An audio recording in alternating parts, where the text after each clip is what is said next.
My name is Allan Lindberg. I'm fully retired now.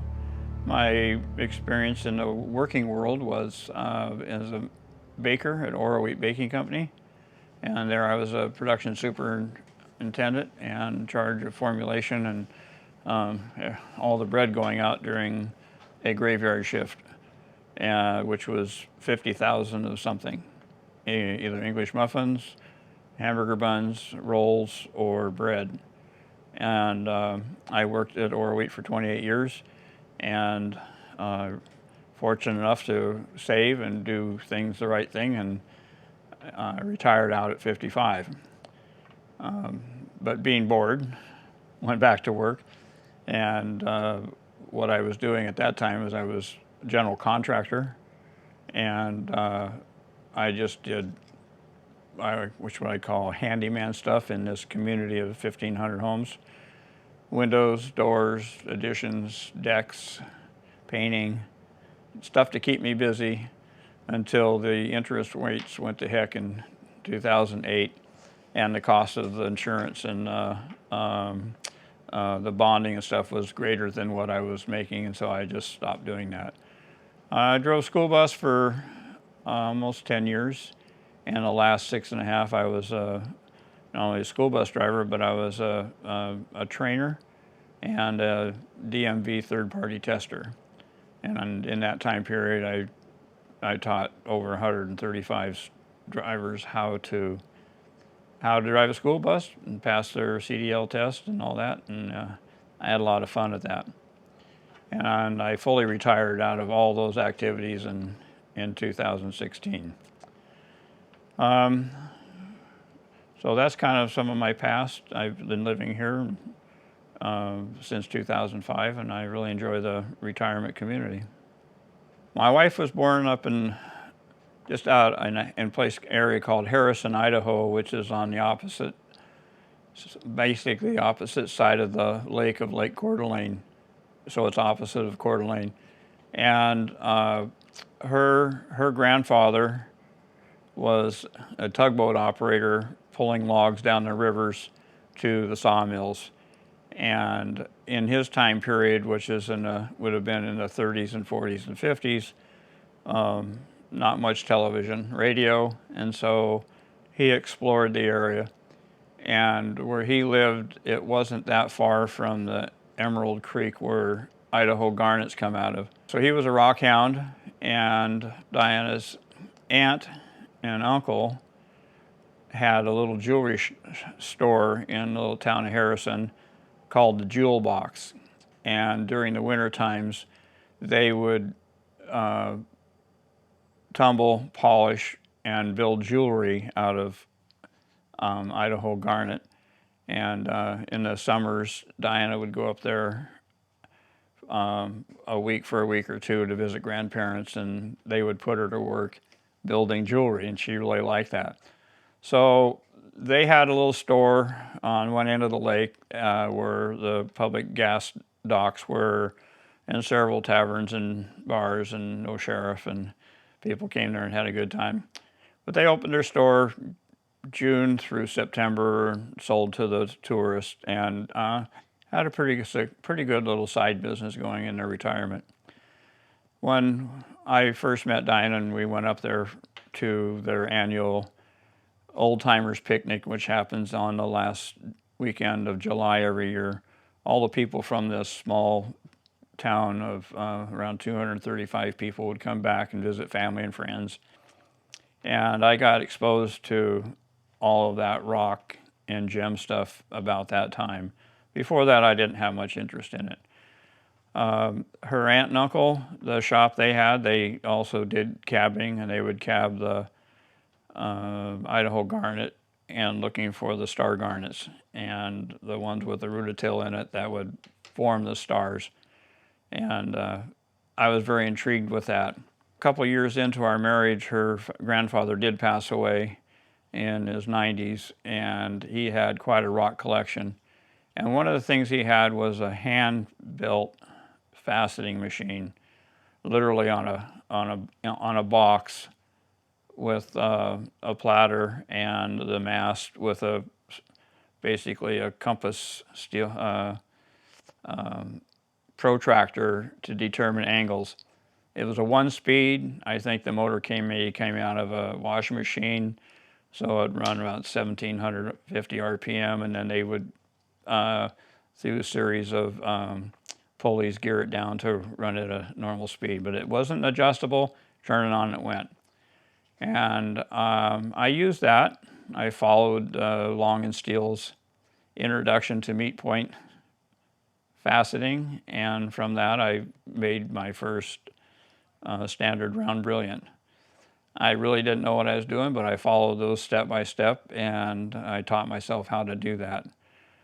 I kept that machine for a while. It was very cumbersome, and I didn't have a lot of time to devote to faceting because I was still working, and I really didn't know necessarily what I was doing. I had learned that the Columbia Willamette Faceters Guild existed, and I signed up for a class, and even back then there was a 2-year waiting period. And they taught the class at night, and I worked graveyard, so it was more challenging to take the class because that would be the time I would normally sleep before going to work. But I did join, and I almost was able to attend all classes, and I learned more out of that. But I was intrigued. I joined the Columbia Willamette Faceters Guild and mostly learned more about it. My machine was rudimentary as it was. I was not an expert by any means. I would go to the shows, gem shows that were here locally, and something within within an hour's drive. And at one of the shows, I met a fellow. He had a used Facetron for sale, and it had quite a bit of stuff, and I bought it. He had originally bought it for his sister, he wanted to have cut for him, and she just didn't have any interest in it. So he had a whole machine with all the goodies, and I bought it, and then that was my first Facetron, and from there I started taking off and doing more and more. I think it was my third stone I took to the guild, asked how, not knowing anything what it should look like, I showed it to some of the guys, and I think I must have had a 3 or 4 millimeter thick girdle, and that was the first thing I said, wow, that girdle is really too thick.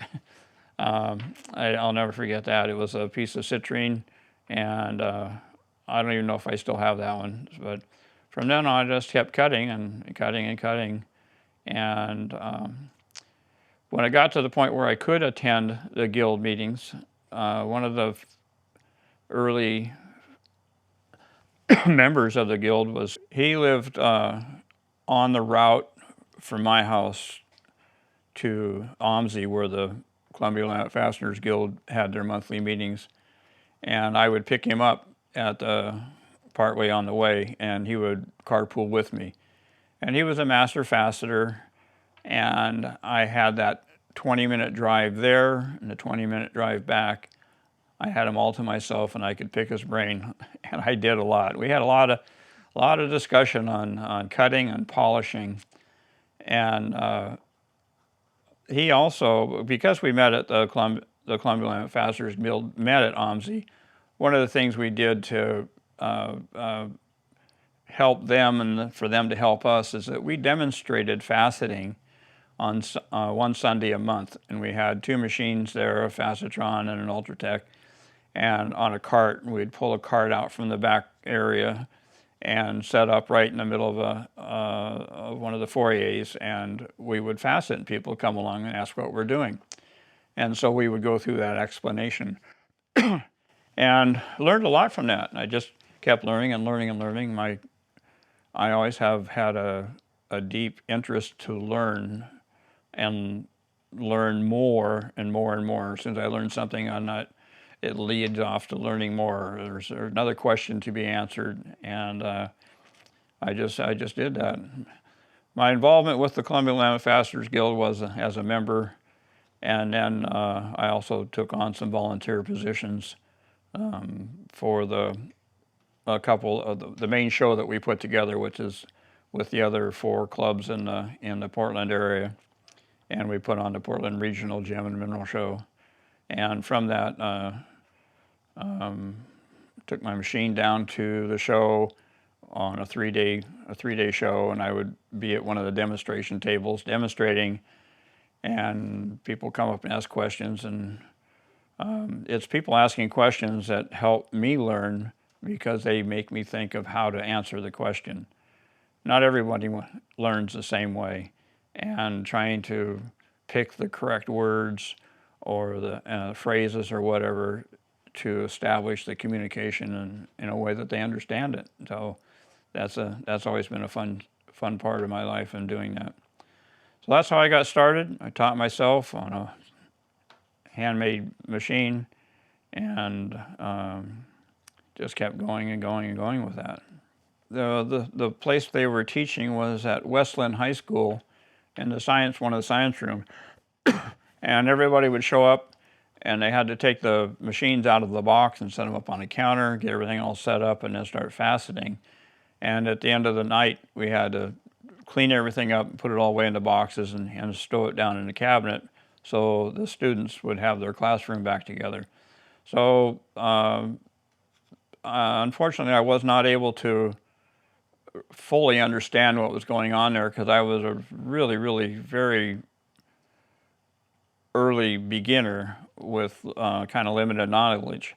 And the instructors, while they were there to help and checked on me, there are other students that were there, knew, I guess you might say, the questions to ask, where I didn't know what to ask yet because it was still pretty new to me.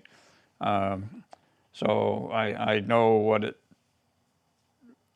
now what a student needs when they're learning, and I do teach faceting. Right now I only do one-on-one. They come to my house and I teach them. We do offer classes. We teach now out at the Northwest Rice Museum of Rocks and Minerals is their full name, but often it's just called the Rice Museum for short. We have a room down in the lower basement floor. I think it was a bedroom or utility room with it does have a sink with running water, so that's really helpful, and a door that locks. There we have 7 machines set up, not quite an even match of Facetron and Ultratex, and we take on 7 students at a time. We run approximately 8 sessions a year, and this is part of our outreach to the world to do what the Faceters Guild does, and that is to disseminate information and teaching people how to facet. Now, sadly, when I first started to learn, the number of members at that time were around 35 to 40 members, and they were all in their 70s and 80s, and they were seeing how this art and skill was dying off. And so they went on a campaign to teach, to keep this art going, and in doing so they've offered a class at a very affordable rate. We're still charging the same rate, $150, and we provide all the equipment and a piece of rough, so a person just shows up and sits down and they go through the process of learning how to facet. And most students will facet one complete stone, and some will actually get a second one started and or completed. But yes, it's still about a 2-week waiting period, or 2-year waiting period. And we would teach more if we could, but it's all done with volunteers, and they volunteer their time. None of the guild members are paid, other than some mileage reimbursement. Some are traveling quite a distance to be there, and it's only fair that they have some compensation back. Otherwise, their compensation is the knowing and watching students learn and produce beautiful gems. So it's very rewarding when I teach a student, and they're now able to facet a gem, and their quality and their level of skill improves, and they become better and better. So that's a reward that doesn't really have a monetary value to it. It's just a personal reward. I've only had, of all the students I've assisted at the classes at the Rice Museum, and selfishly I haven't taken on a lead role in that. I have things that I would say, inventing and developing for the faceters. Prior to your arriving today, I did have a student here today teaching, and her machine is right here. It's a polymetric faceting machine, one of the early vintages of it. But that was a solid built machine. It's solid. It's, who knows how many stones this thing has cut, and it's still solid. I have was her machine, and I have another polymetric right next to it.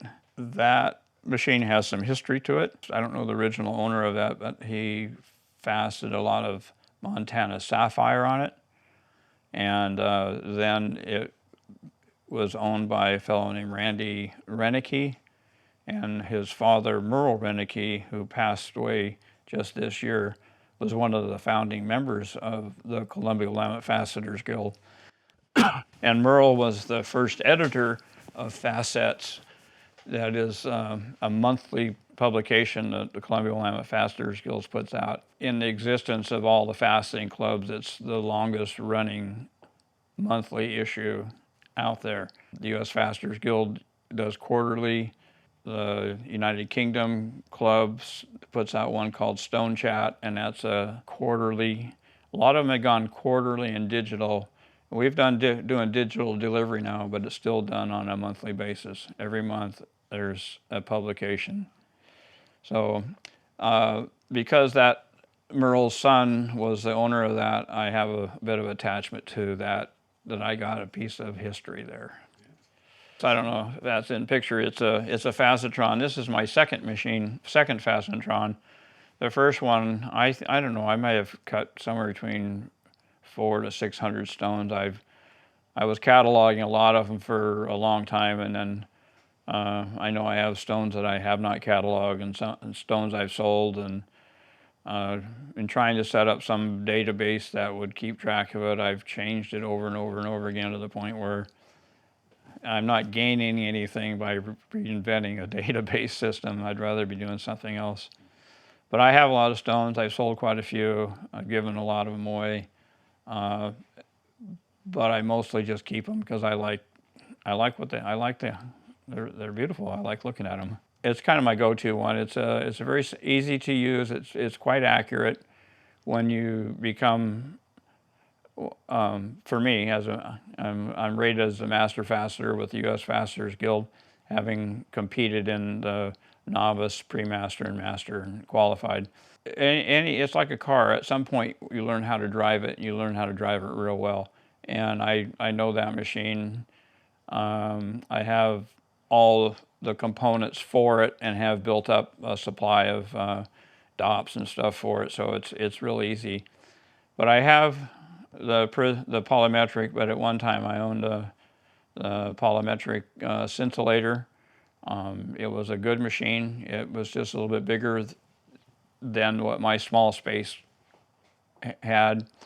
I've also used, I also rebuild machines, and I've rebuilt the Gem Masters, the Seattle Facet, Graves Mark IV, several of the prismatics or polymetrics that normally were built with the lap turning in one direction. I'll add a switch in there for reversing it. I'll take a whole machine all the way down, and I'll go over to my friend's house. I'll do a sandblast on it, and then repaint it and bring it back to new. I'll change bearings out in them. It's just, if somebody has a machine that's not working well, I want to help them out and get it going again. Everybody wants to pay me something, and sometimes I'll just say, do you bake chocolate chip cookies? I like chocolate chip cookies. Because it's not about the money, it's about getting the tools in the hands of the artist and let them do their art. And that part's the reward of seeing somebody being successful. Faceting machine is kind of like an automobile. You have the Fords and Chevrolets and the Chryslers and Dodges, and some of them have more bells and whistles than others, but when you get down to it, they're all a machine designed to facet a gemstone. They all do it a slightly different. I know in the earlier days of with some of the machines, the manufacturers, is kind of a competition among them to see who could make a better machine. And that's good. You know, competition brings us to where we are today. Some of the engineering and that goes into some of these machines, particularly the ones that came out of the Seattle area, were I think were Boeing engineers and there were machinists up there, and they were very talented and very skilled. There was a lot came out of that area with Robert Long and Steele. They came out of that area. Zane Hoffman's father, Wayne, he came out of, I think he came out of that area. So it was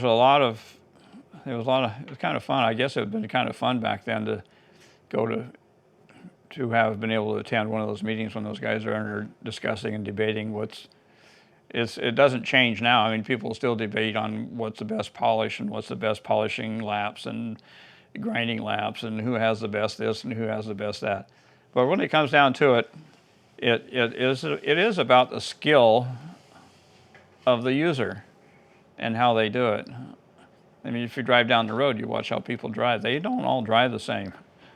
Some are very aggressive, and some are messing around with their phones, or they're eating, or are terrible drivers, or they got the ones that got their that are really good, safe drivers. Do I have a favorite? I kind of like the Facetron. Ultratech, when they went to their digital readout, it's very accurate, but it goes into the fourth decimal point. And when faceting, those numbers kind of bounce around, and that digital readout's moving a lot. And to me, sometimes it's kind of distracting to see that movement of the digital readout moving up and down. You know, the numbers are changing, and it's kind of a little bit of a distraction on that for me. But the accuracy of them is really good. This Faceters Guild's classroom, we have 3 or 4, and we sent all the masks back to Ultratech to convert them to the digital, so that would be up with the modern. So if somebody comes out of the class and purchases a Facetron or an Ultratech, that they have the familiarity with it and they know how to run the machine. But I really do like the old solid ones. There's just something about them. Just replace a couple parts and you're good to go for who knows how long. Yeah, bearings is mostly bearings and belts. The area where the mass slides back and forth gets wear just because it's metal to metal, and if the fastener was sloppy and let a lot of the swarf coming off the machine land on the bed, and when the mass slides back and forth, it just grinds. So getting one of those to be leveled off again is a challenge. But I did do that on another machine. It was off a little bit, and there was a plate attached to it to build it up, and I took it off and I had that milled down and got it flat again. I had to take it to a friend's house. I didn't have the tools to do that then. And he was a retired machinist from Freightliner. He did machine work down there for 32 years, and the guy's just a walking encyclopedia when it comes to machining. And there's times when it's there's not a lot of action going on, particularly when I start a new stone and I have to remove material to get it down to its basic shape. I I want to watch what I'm doing. My eyes are under it. My favorite is to listen to books on tape. If I get if I get an author, I'll listen to everything they have. And I've gone through quite a few authors. And I have to keep looking for a new one because, or I go back through and re-listen to some. So my environment here, you brought up a good question. When we bought the house here, this was a single car garage. And I knew that this is what I wanted to do in retirement, was to facet. I never tire of it, never tire of it. And so this single car garage was expanded to a double. All the exterior walls are 2x6 insulated. They were sheetrock, textured. The ceiling is sheetrock and textured.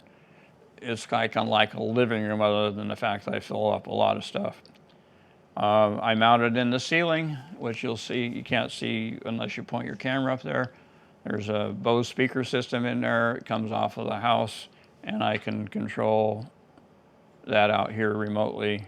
So I have music, and I also have a computer here that I can do my designing and surf the net. So if I'm surfing the net, sometimes it's a distraction, and I end up doing more of that than I do fasting. But it's all right here. And all I got to do in the morning is get up, walk out here, have my cup of coffee, and I can sit down and go to work. My commute is kitchen to garage. And I like that. I just like that. So the space is comfortable. I have it set up. I envisioned this space from the beginning. And so I have my fasting machine. I don't know if you're able to see this in the background. Nobody has enough laps. Everything I do here is very convenient. These are my polishing laps. I built this cabinet here. I didn't build it for pretty, I built it for function. A drawer with all my dots, pens and pencils, laps, Allen wrenches right here handy. Dual lamps that will move. This side here is more polishing. Drawer where all my diamond polishes are. I need a space, so this is a Lazy Susan when I'm doing silver work. The saws, measures, more dops, my calipers, and on this side is yet another row, more of the coarse laps. And this all changes, depending on what lap I like and I don't like. And then on this side here, I have diamond sprays. My index wheels are here. Everything is made to be convenient. Tissues up here where I can reach it. The table is at the exact right height. I have carpet I put my feet on when it's cold in the winter. And then if I turn this way and I'm doing silver work, I have my bench, which will convert into my bench pin, and other pieces can go in here. This was a shelf unit out of Costco, and I built the drawers in here, files and picks and pliers for silver, all my Dremel and Fordham stuff is here. Tweezers, gravers are all here. All up here is my other bench area. Everything is right where I can reach it. And as it is right now, my bench is starting to fill up with stuff. And so I built a drawer with a top on it.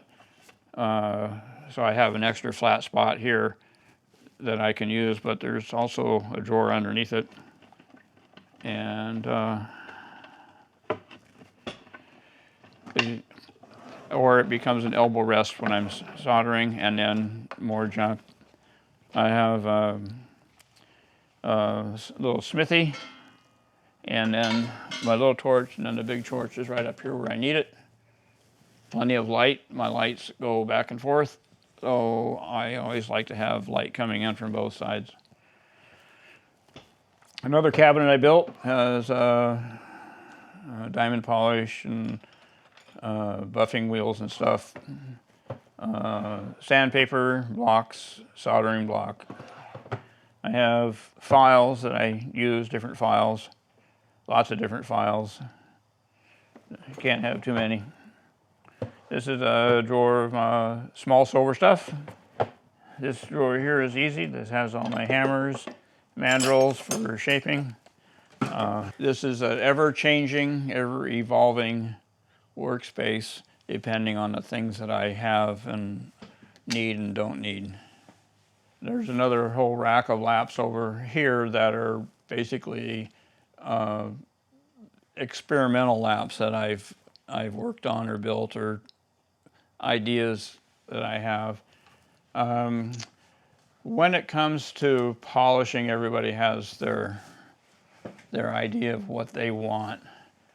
They want to polish with tin or zinc, ceramic, copper, and I like copper for the fact that I can charge the lap, and if the diamond starts breaking down, I can recharge it. Where if I have a topper lap, or whether it be a bonded or electroplated, those wear out, and when they wear out, they're disposed. They're no good anymore. And so I like copper that I can recharge over and over and over again, and just have to buy the diamond. And so this is one of the ones I was experimenting with. This was an aluminum lap, and it was dished out, and then copper was set into it. And unfortunately, the bonding on there didn't secure as tightly, so when this was being machined, it warmed up and it separated a little bit. So that's another someday project to go back onto. Copper lap all ready to go. Base is Cerium, and it was cheap. I got a hold, this is actually the acrylic part of it, acrylic countertop, and I got a hold of some material for that. It was very cheap and easy to work with, and so I bonded a copper to it and I machined it down. And this one is ready to go. It's like brand new. I do that. I tried casting resin to laps, and I was going to do it with diamond. And this was before I really knew what I was doing or what I should do. So this is one with the paint coating on here is zircon over aluminum, and that helps things bond to the aluminum better. But this was not a common size, and I really had no way to finish the surface with this one here. So it's one of those ones that just sits. But I think I'll take this one and make it into a 6-inch for the Raytech Shaw people, because they typically run 6-inch. So when it comes to polish, you either polish with the oxides or you polish with diamond. They both perform differently. Diamond is an abrasive material, and going from a coarser to a finer, you're basically polishing through removing previously made scratches from a different mesh or grade of diamond. So 1200 grit diamond could be a pre-polished, and some will pre-polish with a 3000 mesh grit diamond to 14 or 50 or 100,000. So diamond is really good for the harder stones above 8 hardness on the Mohs scale, like Spinel likes it, Corundum likes it, which is the sapphires. They like that. But down in the quartz, the oxide species, they like to be polished with oxides. You can polish with diamond, but it doesn't perform the same polish as does the oxides when you learn how to use the oxides correctly. There are several different ones. There's cerium oxide, aluminum oxide, chromium oxide, tin oxide. but the ones most primarily used are the cerium and aluminum oxide. So that's a chapter in itself. To promote and learn faceting, competition cutting is a very good tool. And the reason I say that is my first competition was the novice with the Columbia Willamette Faceters Guild. They offer what they refer to as the Al Girding competition, and Al Girding was an early person in the Faceters Guild. I never met him because he was before me. The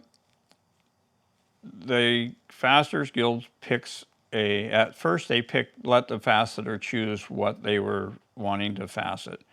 And then later, now we pick a design so that everybody cuts the same thing. The one I chose was called a pedal cut, and it was a modified version of a kind of a round, standard round. It was a version of that. I believe that was the basis of it. And when you turn your stone in, a judge would look at the pavilion, the girdle, the crown. They look at your polish, your meet points, and everyone starts with 100 points, and then when they find a flaw, they take points away. My stone for the Al Girding scored 98 out of possible 100. Partly I thank that to word check. I typed in pedal.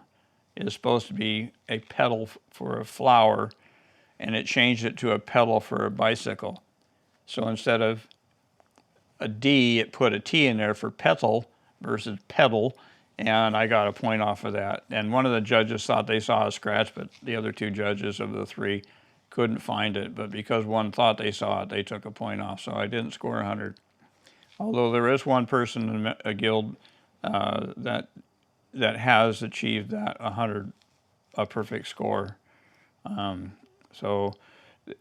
that wasn't the first one I turned in. The first one I turned in, they will mark on a score sheet where I needed improvement, where it might have been a scratch in the polish or a meat didn't come in.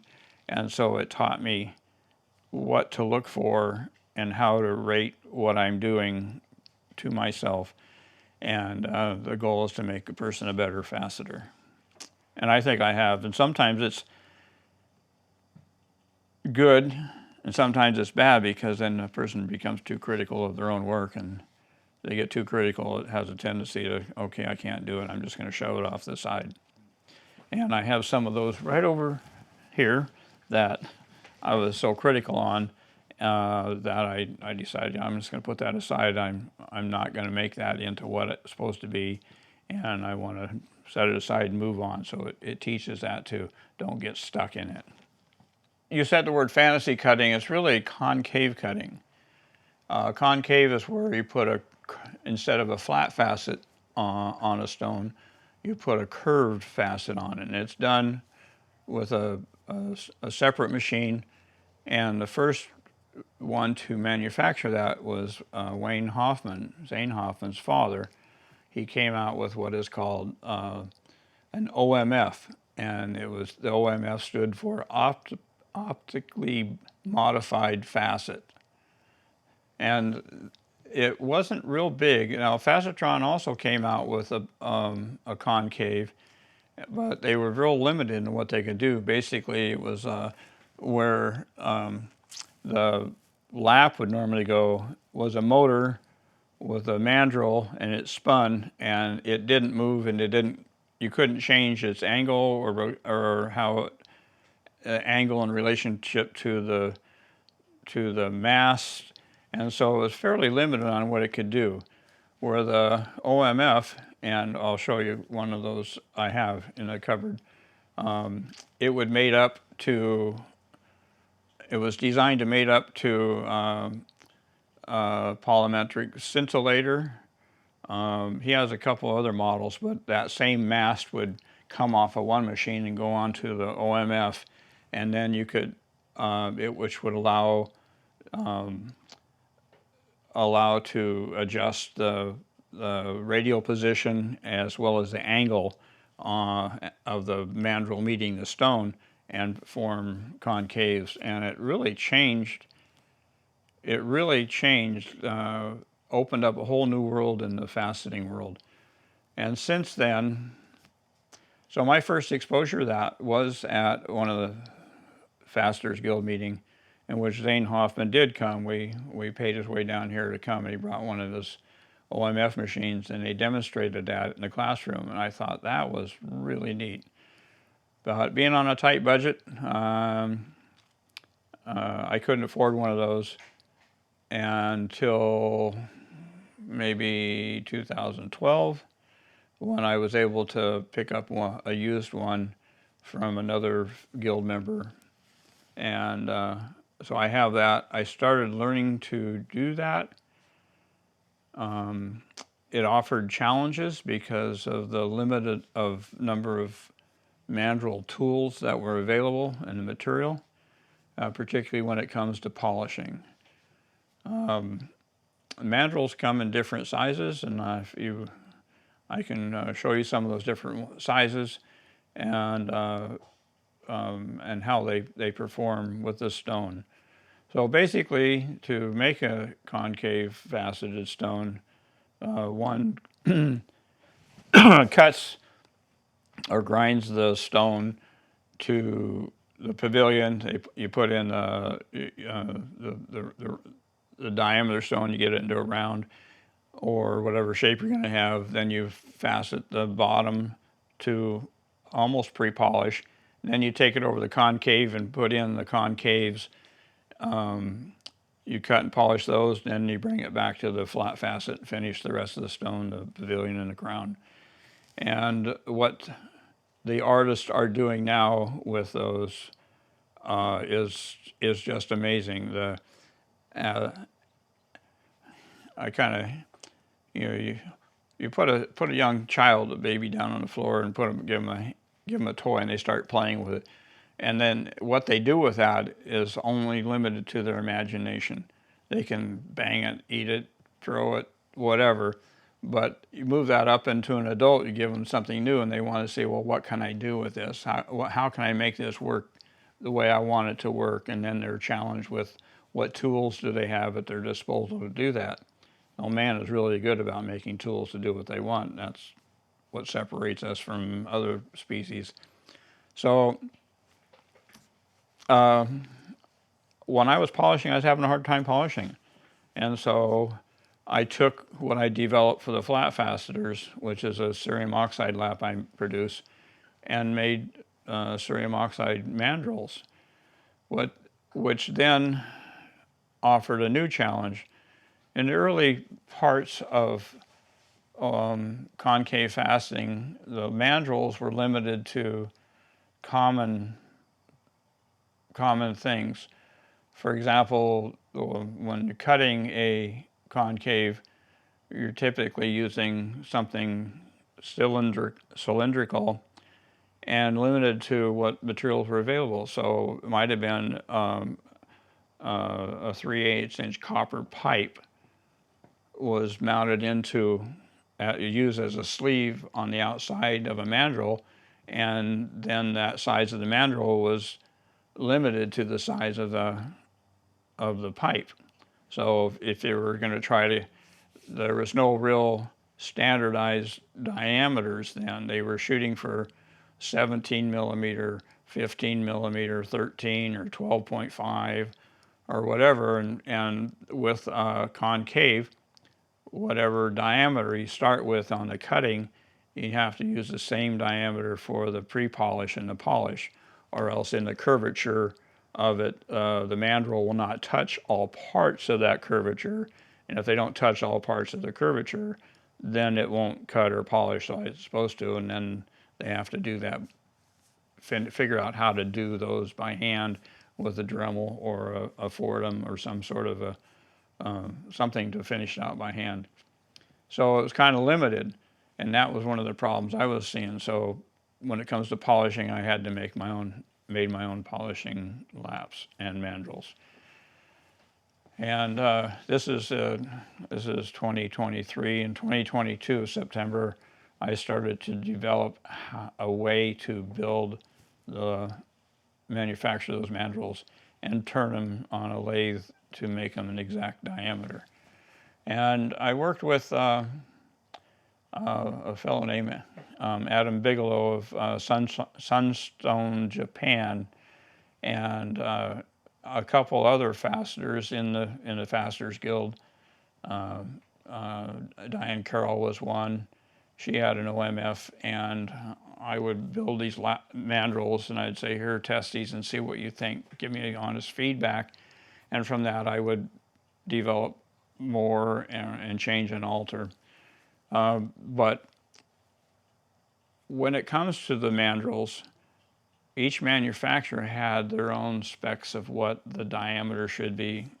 I think Ultratech was the one that set a standard that now a lot of them are trying to go to, and that is a 17 millimeter, 15, 13, 8 millimeter. And then John Rolfe of Gearloose was manufacturing the mandrels in the bat lap to match those. But it was real critical to do that, so that they all be the same. Then when Ultratech came out with their Fantasy machine, or sometimes the Fantasy cut is getting its name, but that was from the name of the machine, it had the ability to adjust not just angularly or side to side, but it allowed the more movement of the mandrel on the X, Y, and Z axis, and so it opened up the doors to the artist to do different things. And now some of the stuff that they're doing is really awesome, and I'll be glad to share some of the work that is being done by some of the fasteners that have purchased my mandrels. Some of the stuff they're doing is just incredible. I suppose that kind of leads back to where I differentiate with some of the other fasteners. I build a lot of my own stuff. And when it comes to polishing the oxides, the quartz family, the sunstones, how that is used in the past, the choices were a wizard lap was a very popular lap. A phenolic was a popular lap, and now there's a lightning lap out there. Gearloose made one called a creamway, which was supposed to be one that was used for the cerium oxide. One of the early members of the Faceters Guild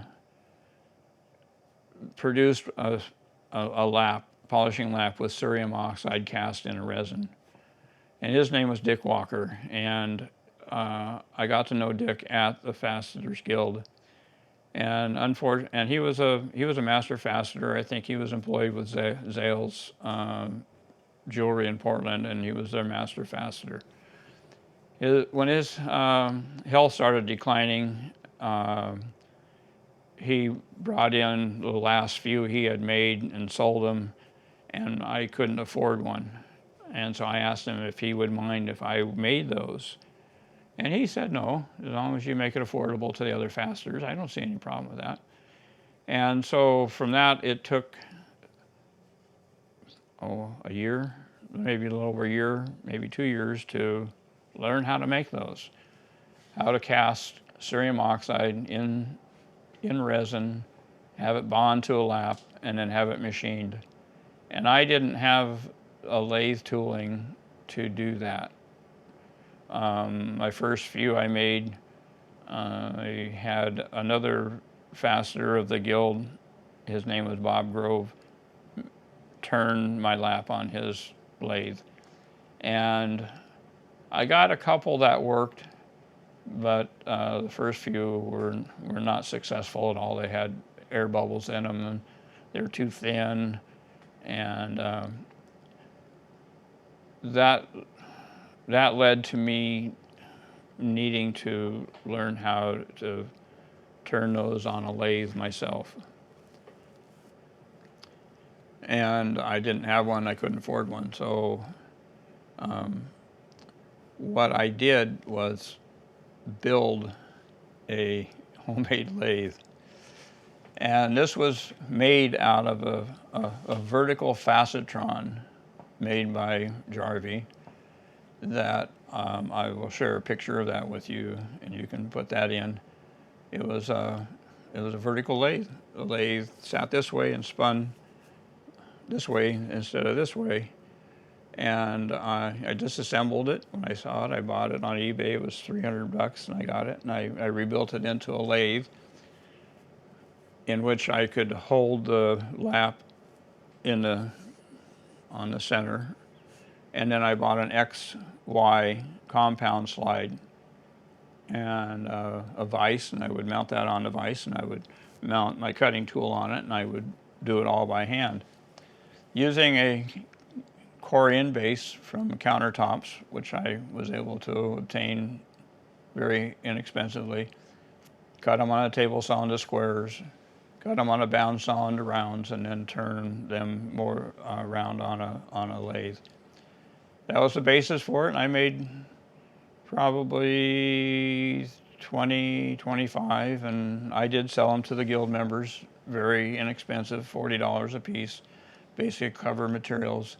And then I moved to aluminum and the homemade, I'd say that vertical faceting machine. I burn out the motor, burn out the controller and the motor, and so that ended that. Then I went shopping into more of a benchtop.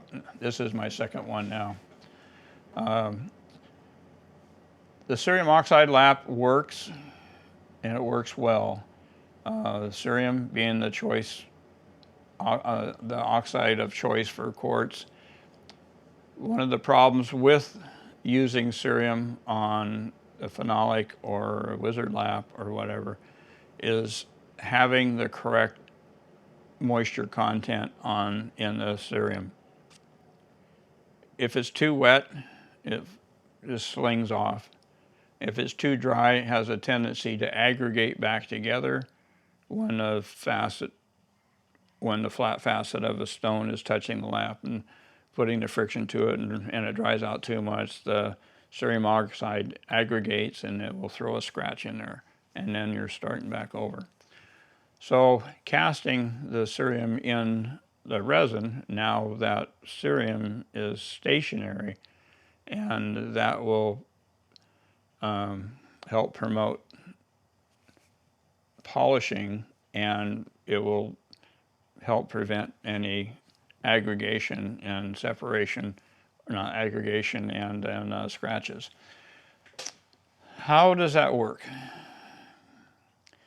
That is a question that has a lot of debate out in the world.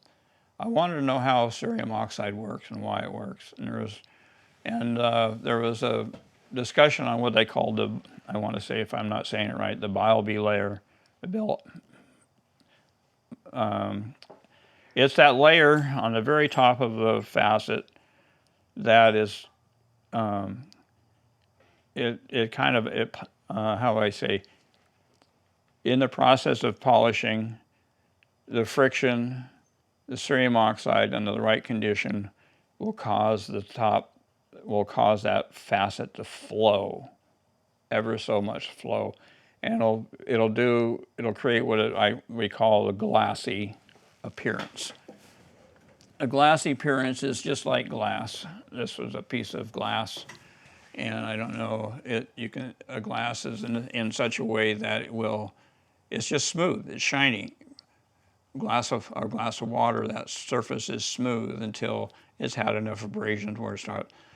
This outside surface, what they do to make this is they flame it, and the flame will cause it to flow, and that flow then produces that smooth. In the process of polishing with cerium oxide under the right conditions, we create that flow on the surface all by itself. Now this one is kind of unique because it has an opal in the center of it. I don't know if you're able to focus on that, but it has a pretty neat little opal in there. And I will facet this into something one day. let's take quartz for example. Quartz is silicon dioxide. So it already has a molecule of oxygen with the silicon to be quartz. Then we use cerium oxide, which is also an oxide, and the cerium comes in two different states, either ceric or cerous, and it's either a state of +3 or +4. And what the old timers used to say when you mix up your solution of cerium oxide, you put the 99.9% pure powder in the distilled water. They said you add a couple drops of jet dryer or wetting agent used for dishwashers, or maybe a drop of couple drops of acetic acid to bring that in to lower the pH, make it more acidic. And if you put too much of the acetic acid, then you start getting corrosion on your aluminum parts of your machine because of the acid. It'll eat up the aluminum or the laps. And so I steered away from that. But then I came across another article from one of our guild members. He said that what they do is they change the state from neutral or pH 7. They add baking soda and bring the pH up to about pH 8.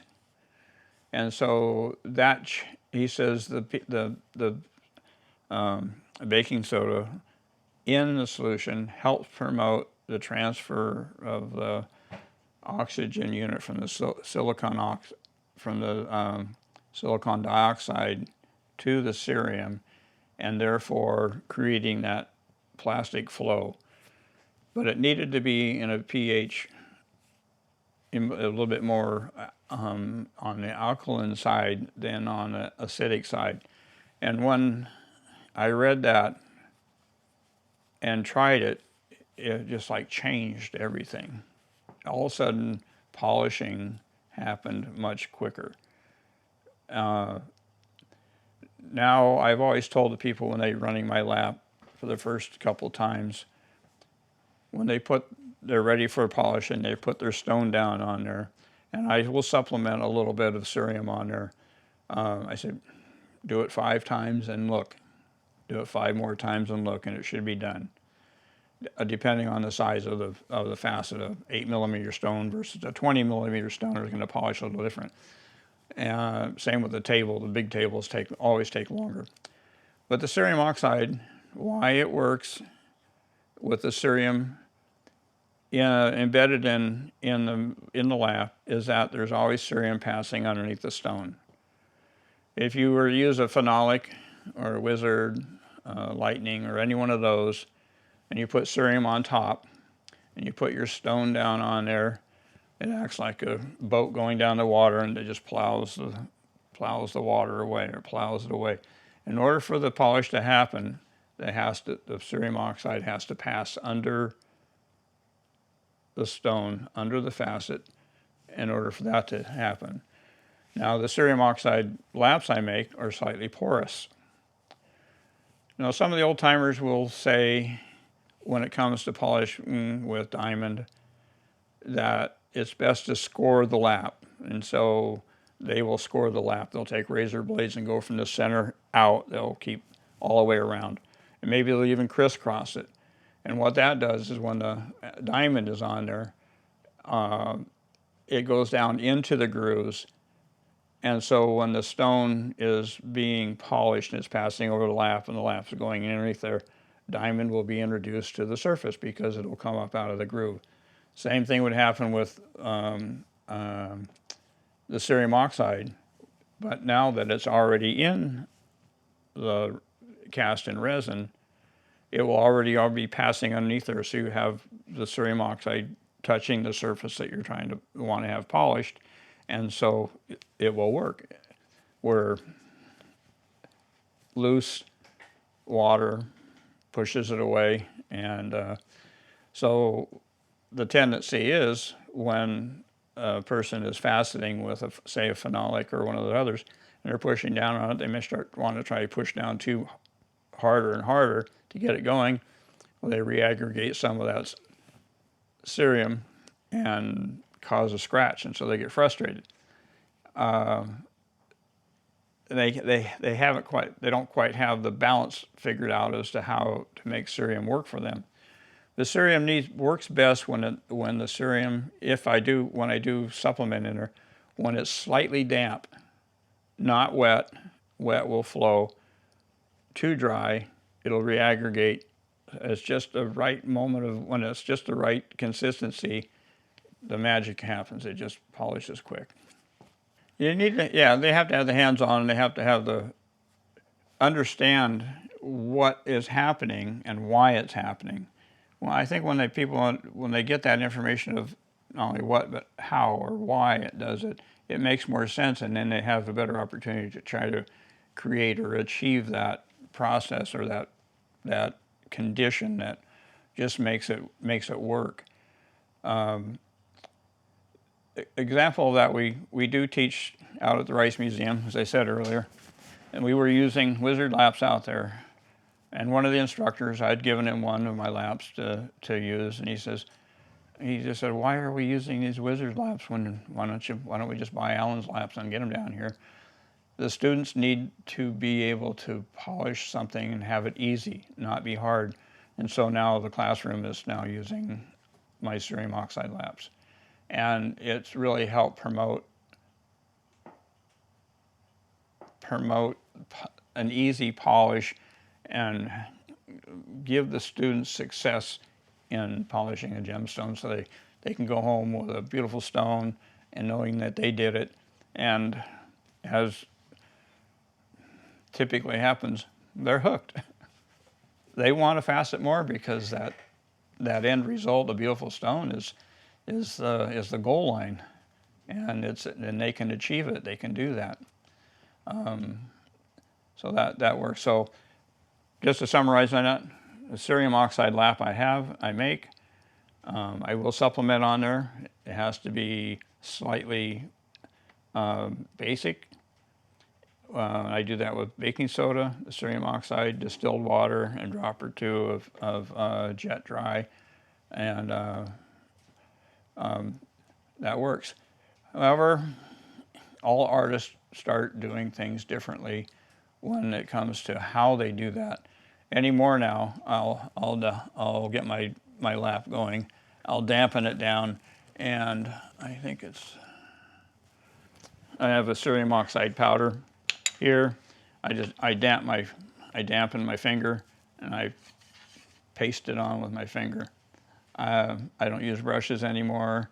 I've had camel hair brushes, and I'm polishing along, and all of a sudden I see a camel hair brush going around on my lap, and then it gets under my stone, and I got a scratch. So I just do finger. My fingers have a lot of sensitivity in them. It's one of the most sensitive organs in our body is our skin. We can feel and touch, and with time and experience, we learn what that touch should be like. It makes it easier for a faceter to achieve a good polish. Even experienced ones are using it. I started making the cerium oxide laps, I'm going to guess 2012 or 2011, I don't remember specifically. And in that first couple of years, I made probably 30 or 40 of them, and it was the guild members that were buying them. I didn't open it up to the world. To the guild, because I wasn't in business to do this, other than, yeah, I can make a little bit of cash on that. And all it did is help support my hobby. It was not to buy a new car. But as time went on, and the people who were using my laps and describing in the meetings, somebody would say, "Well, what do you do for this?" And they said, "Well, I use Allan's lap."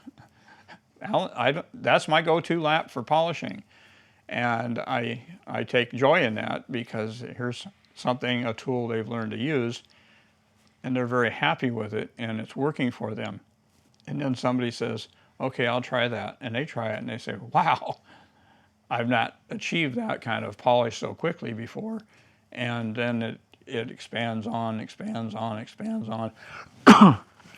I'll mention Adam Bigelow again from Sunstone, Japan.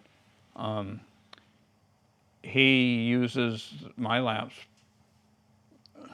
exclusively for polishing sunstone, and as a part owner in the sunstone mine, he has a lot of sunstone that he has access to and cuts and polishes. And he offers them on his website. And his goal is to open up sunstone market in Japan. I think he's leaving in the next few days to move over there. But he uses my lamps exclusively. And he is also the website in which, and the only dealer I have selling them. I sell personally, but he's the only dealer I have. And just recently, he sent 6 of them over to a faceting school in Japan. When I started opening this up more to the world, I've now shipped my both more so the Mandrels, but laps all over the U.S. and Canada, to London,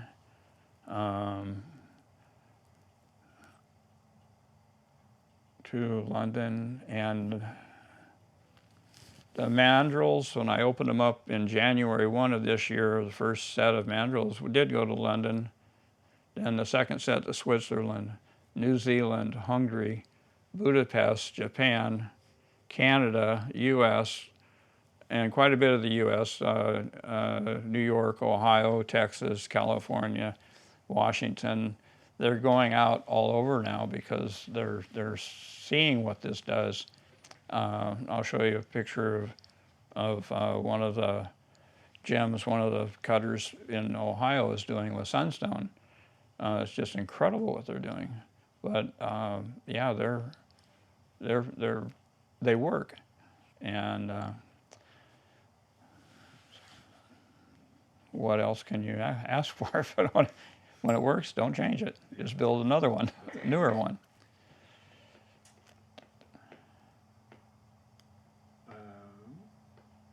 And I'll just say the first, I'm still using the first 2 cerium oxide lamps I've made back in, when I first started. I still have my first 2. Sometimes one works and sometimes the other one works. One of them has glazed over to where it's kind of shiny. Not this one. This one's still kind of rough. And the blue that's on there is from my Sharpie. I use Sharpie on the facet to see where I'm touching. This one has a bit of it still has cerium on there, and it's a bit porous, and that's fine. And the other one is, it is a smoother one, although it does have a texture to it. And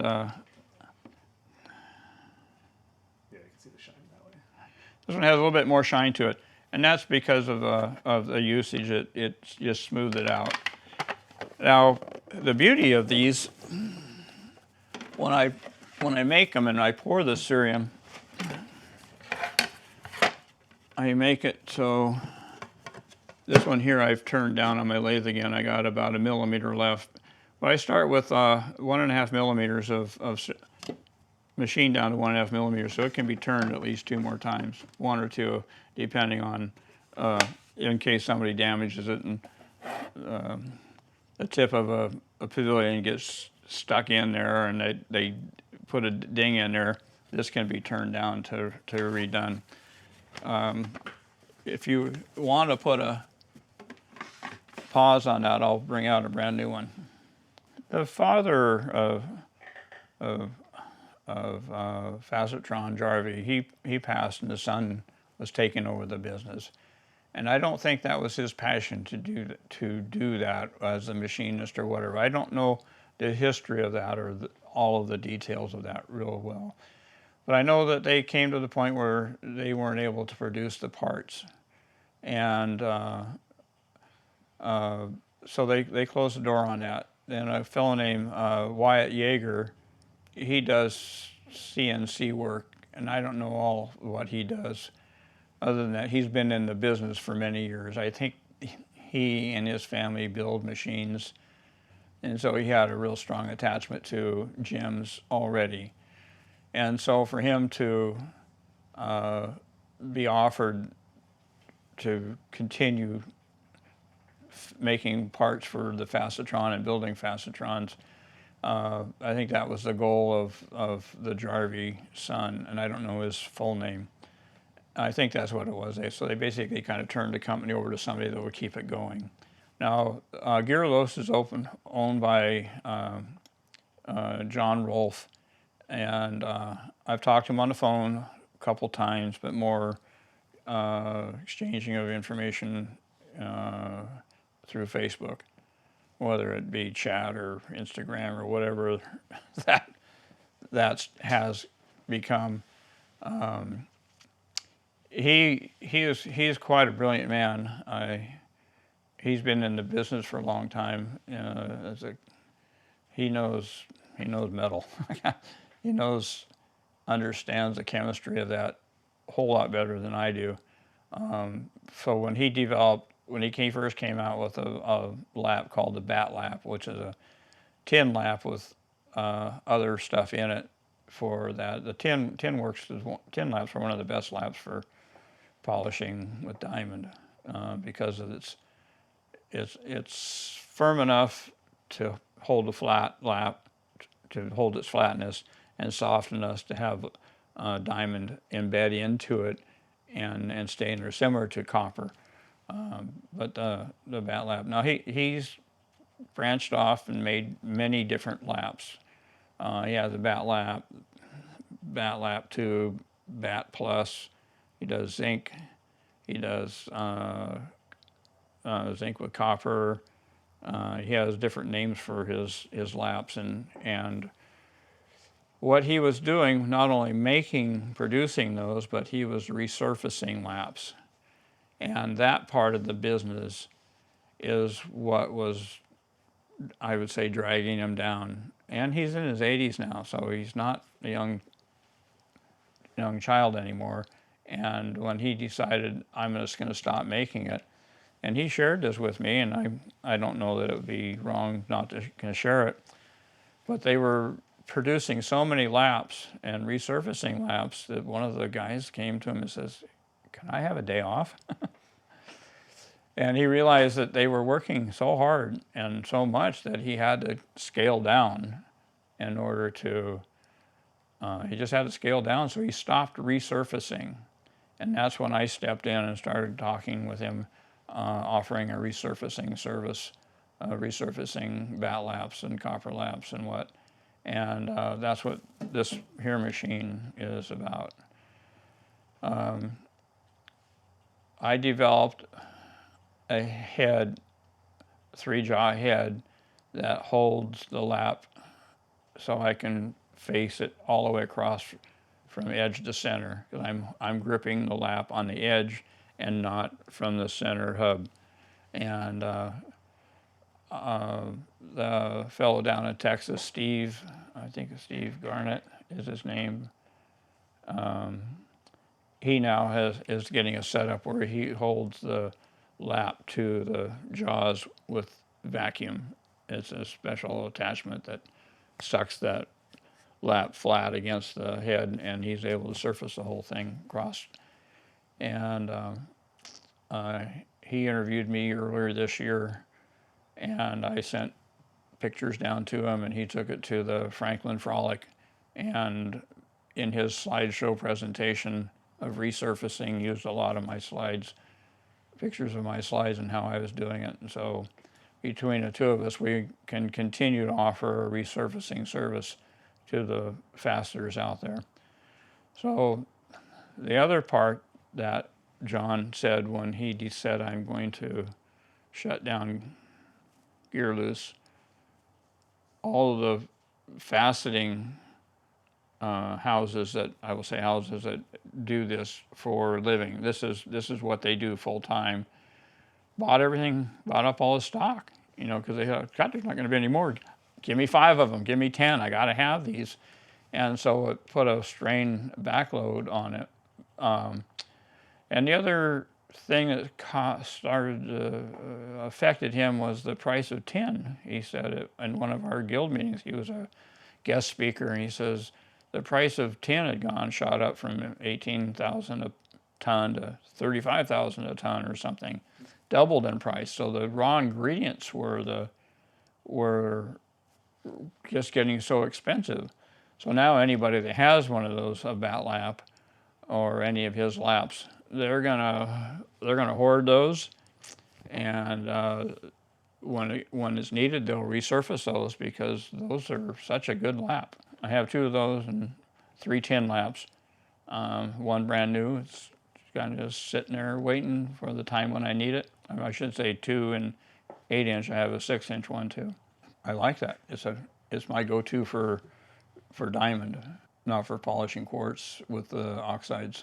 Okay, so my process has evolved from a corian lap. I'm now using aluminum lap. That's probably going to shine. It's a 1/4 inch. And when I cast the lap, this is the finished product. I don't use a label in the center. And if we look at the side, you'll see I have about 1.5 millimeters of thickness on there. This is the cerium ox on there. It can't be hurt. If you get dirty, take it to the sink and just wash it with soap and water. The resin is a marine grade, and the cerium in there inside is 99.9% pure. It's very important that have a good oxide in there first. I make that in the 8-inch and then also the 6-inch for the Raytech Shaw people.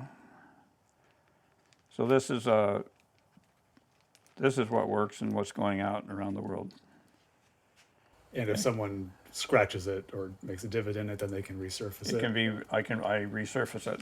Is it forgiving at all if someone does that? Like if you have a little scratch, is it going to cause a major issue, or does it get kind of ground down like a tin lap would? I just remove a layer of the surface and just dig it down to where I get below or even with where the bottom of the scratch or gouge is. But I haven't had anybody ever do that. The ones that do that are the ones with the tin laps, and they jab a pavilion into it. The other things I'm making are the cerium oxide mandrels. This is an 8 millimeter one, and the cerium oxide is cast in a mold, taken out of the mold, allowed to cure, and then turned on a lathe until it's the correct diameter, and this one is an 8 millimeter. I stock quite a few different. I have a good inventory of them. I start with a brass rod, and it has to be a 1/4 inch. There is a 6 millimeter one out there that's real close, but it needs to be the correct diameter. Now, in order for an 8 millimeter mandrel to be made with a 1/4 inch, there is such a thin layer of cerium on there that it could be broken. So if they're mishandling it and damage it, they could crack it. So in order to make these to last longer, I turn the stock down to a narrower diameter, so I can have I will have more cerium on the outside.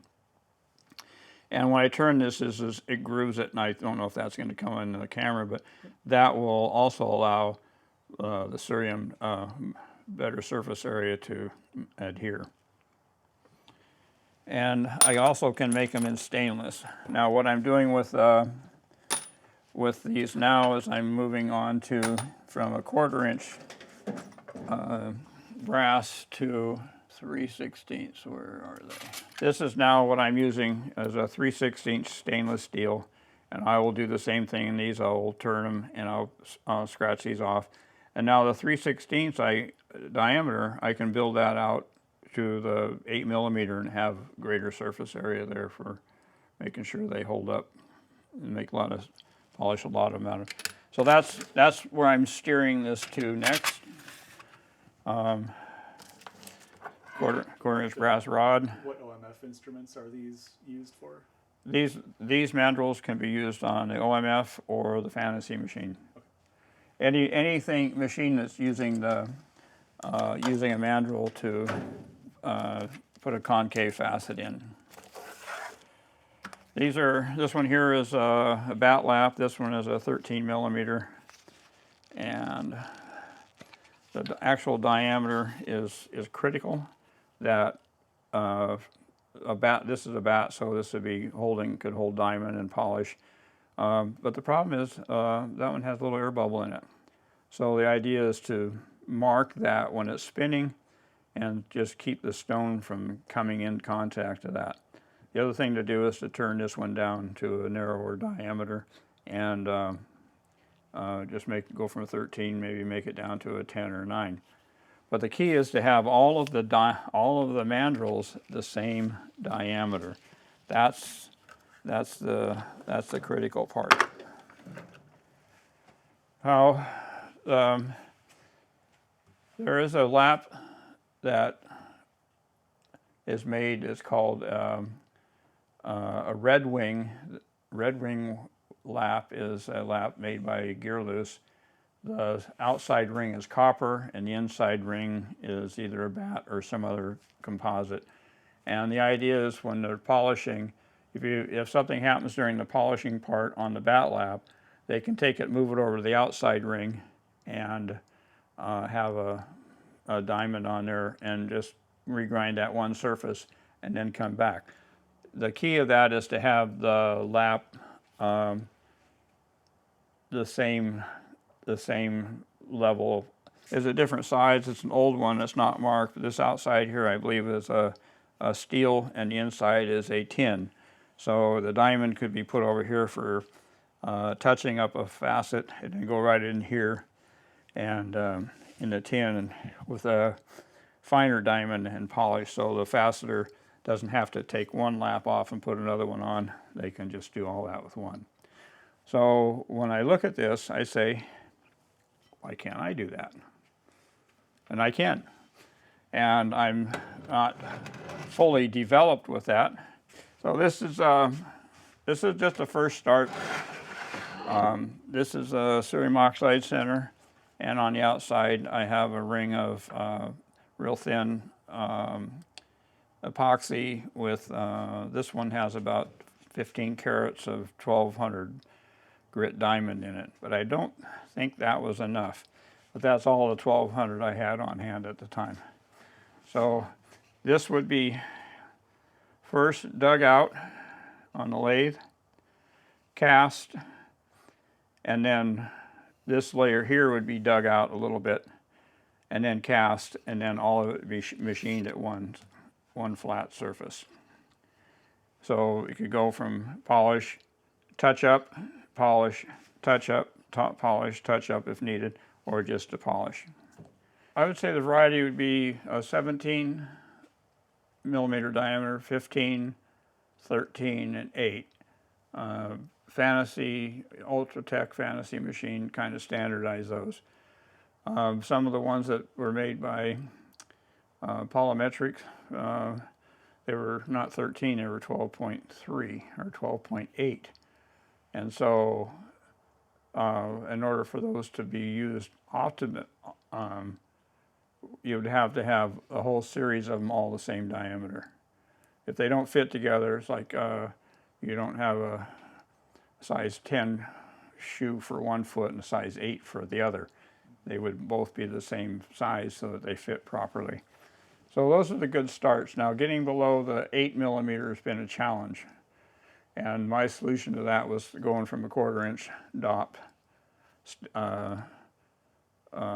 rod to 3/16 and stainless, because the stainless will have enough strength that it won't warp or bend at that, and then compound that with a buildup of cerium oxide on the outside will add some rigidity to it.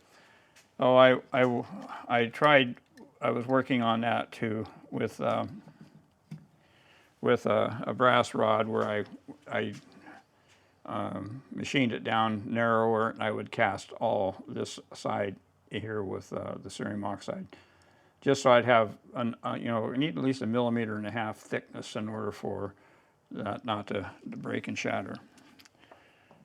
And what allows me to go deep, smaller, and this is still in test, I'm down to a 6.5 millimeter here. And that 6.5 has that little tiny bit of curvature there, where a small portion of this would actually be touching the gem. The OMF is normally, this is mounted on the base. That's the base. I have another piece on there, but it would normally sit here. And this has the ability to be adjusted. Pivots on this here, and it will also rotate in this position. So everything is based on this one spot. This can be slid back and forth, so you can change its origin, but otherwise it pivots off of an origin here. Now the difference between this and the OMF, I think they line this with this origin so that will pivot and go different directions. They also have, this one here would be mounted on the bottom with a screw here. So you'd have to reach underneath there, loosening it and slide it. So if you're doing that in the middle of a faceting job, it would be a little bit more difficult. So my goal is to make it so I have a compound slide underneath it and be able to move the XY axis easily. This particular OMF is made for facetron.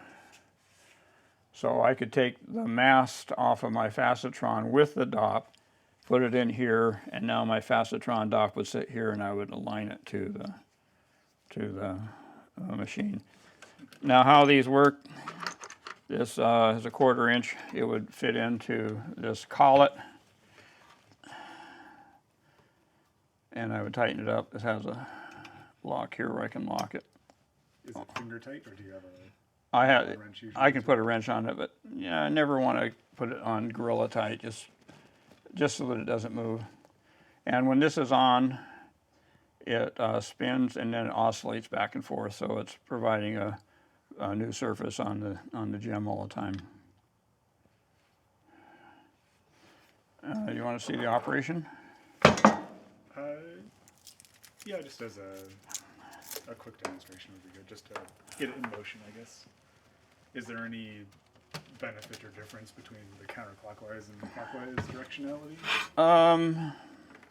Sometimes it works better one way than the other. So I have the power on counterclockwise, and now the mandrel is moving. It does have a variable speed.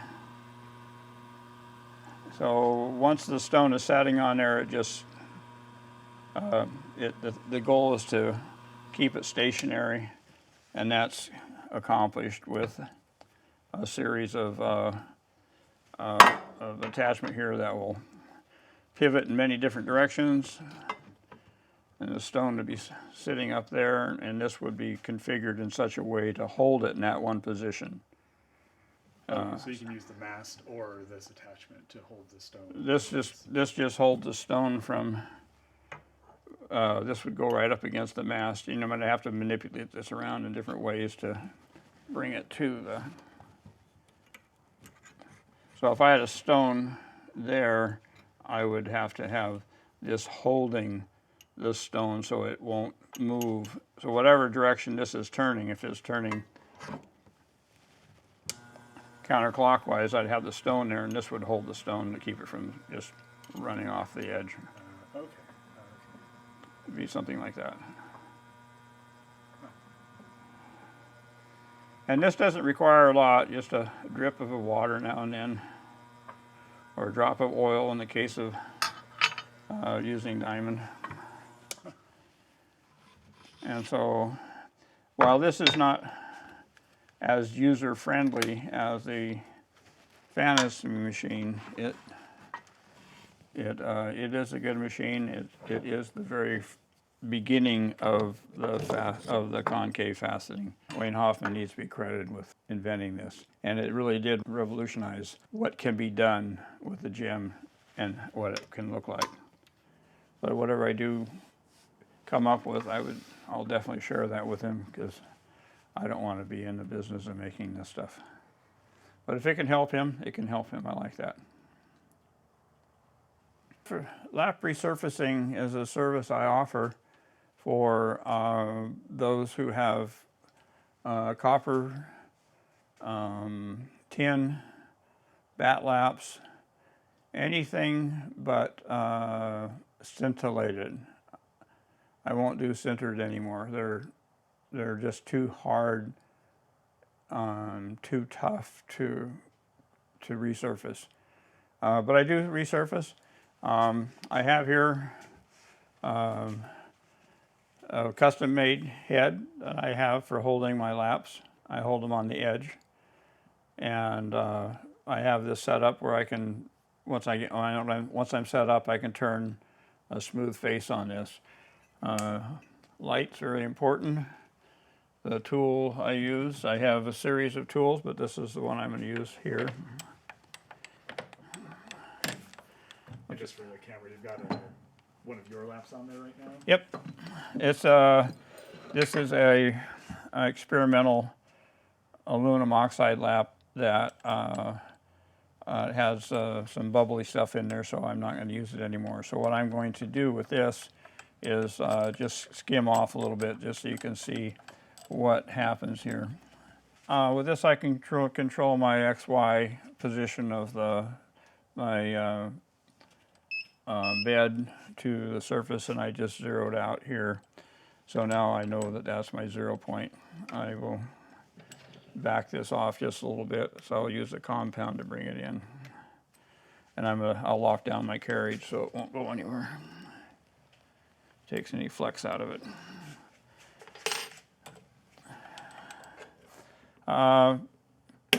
Kicked it on. I'll bring this up to the edge. You can hear it touching, and I'm just going to let it run. And this is going to shave off just about 0.15 thousandths. And this will take about 10 minutes to go from the center to the end. I'm on low speed, but it will put a nice smooth finish on it. Is there a typical depth to which you normally have to cut? Is 0.15 common, or does it depend on the lap and the damage? When I resurface, I'll typically take off 20 thousandths of an inch, if that's enough to get down below any damage. And is that something you can do in one pass, or do you have to do multiple passes? My first step will be to mount it on there, and then I will use a dial indicator to see how flat it is from one side to the other. Oftentimes, a faceter will kind of stay in one zone on the lap, and that will kind of dip down or dish it. And so what they want is a flat lap all the way across. So I got to find out where the low spots are, and I have to dig down enough to get below the low spots. So a high spot might be 1,000ths of an inch or 2,000ths of an inch difference from the dip to the high spot. And it may not seem like very much, but it's enough to affect the facet. The goal of the faceter is to have a perfectly flat lap from center to edge and not have any dipping in it. Now sometimes you might not know what 1,000th of an inch is. What is 1,000th of an inch? This is shim stock. This is a brass shim stock that can be used and stuff. And here you can feel what, that's 1,000th of an inch thick. So when they say, when you're dialing in your fastening machine, you want to be, that's what 1,000th of an inch is. It's not much. And I also use this as a teaching aid when teaching students. How much am I going to need to take off? We'll take off 1/1000th. What is 1/1000th? Here, touch this, and now they get the idea of that. So you can see the machine is doing its work. You want to be on that side and focus in, you can. But it's going across real nice. This Smithy is a 2013 model. I found it on a marketplace up above around Everett, Washington area, and I drove up and picked it up. It hadn't been used very much at all for 2013, so it's in really good shape. And I'm into this with all my machine and tooling, at least in the $4,000 range. But I have fun doing this. I'm not a trained machinist. I'm not a schooled machinist. I self-taught, and my good buddy, retired machinist from Freightliner.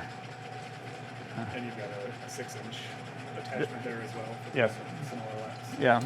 Yeah, he helped me make that, and I made this one after doing some research on it. And this will hold a 6-inch lap, perfect. So I can turn it from center to edge. One of the simplest tests I can do to see how flat your lap is just to lay a flat bar across it. So I brought a 6-inch tin lap made by Raytech Shaw. It's probably at least, I'm going to think 30 years old since it's a really pure tin. I have this as a precision ground steel bar. And what I'll do is put a flashlight on the back side of it and see if we see any light coming through. I'm not seeing any there. Because if I would, you see there's a little glint of light coming right through in there.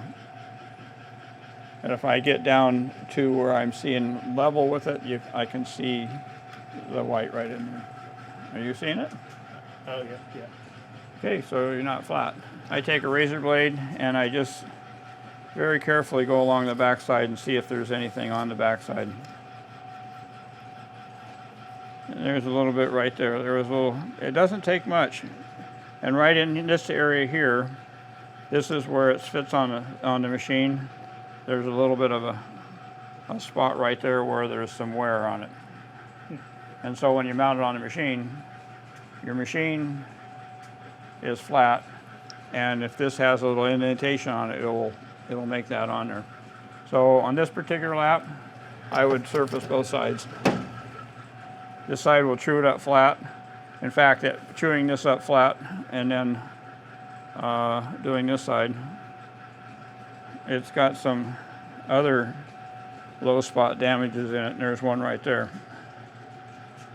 Yeah, there's a couple of little areas like where the diamond's built up from low spots. You don't mind if I clean that off? Oh, yeah, good. Oh, this is what it is, 91%.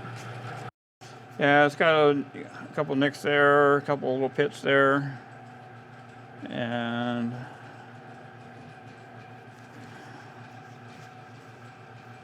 not feeling, but I do feel those there. And there's a couple little owies on that right there. Not much, not bad. I'm almost to the center. And then this will automatically stop when No, I it have reaches to. center, or do you have to stop it? I have to. Okay, so you can't just let it run. I have to take it out of gear. And it's got about a minute and a half or so. Runs real quiet, and I just have fun playing.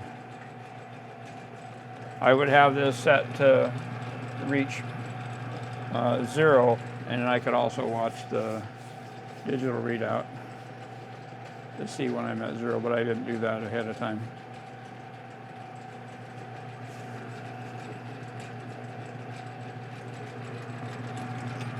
Looks like I'm just about there. Now, one thing you never do when you have a machine running, never stick your fingers in there. So I use a brush to kind of clean off to see where I'm at. It looks like I've got past the center hole. So out of gear, back it out, shut it off. Release the carriage, and this goes back.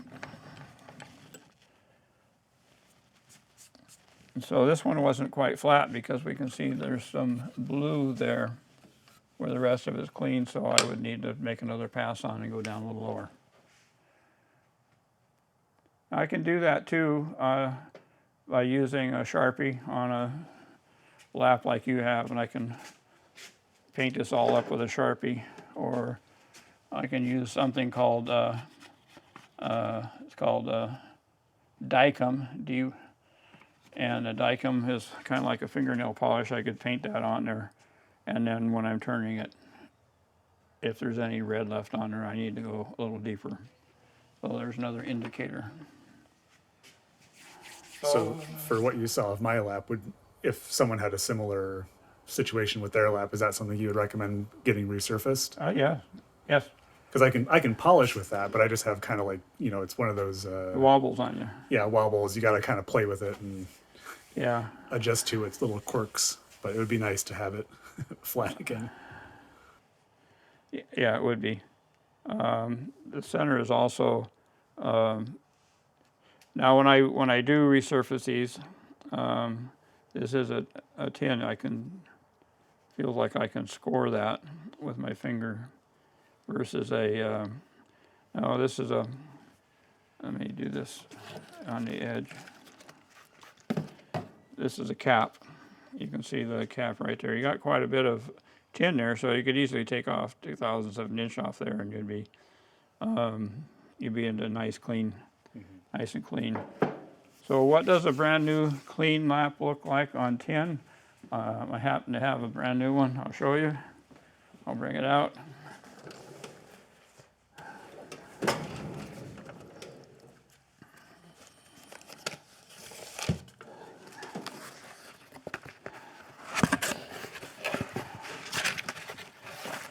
This is a new tin lap, and it's very smooth. They just have dust on it. And very, very neat and shiny. So this is a tin lap. I would skim another thousandths off of it. I heat the label up with a heat gun, and I take it off so I can go from edge to center. The resurfacing of these are $35, and for the big one is $40 for the first one. But if you have multiples, 2 or 3 or whatever, and then I'll do a price break of $5 or so off of each one. If you were to purchase one of my cerium oxide laps, an 8-inch lap is $80, a 6-inch is $60, and if something happens to it where it gets damaged, I'll resurface it for half the price.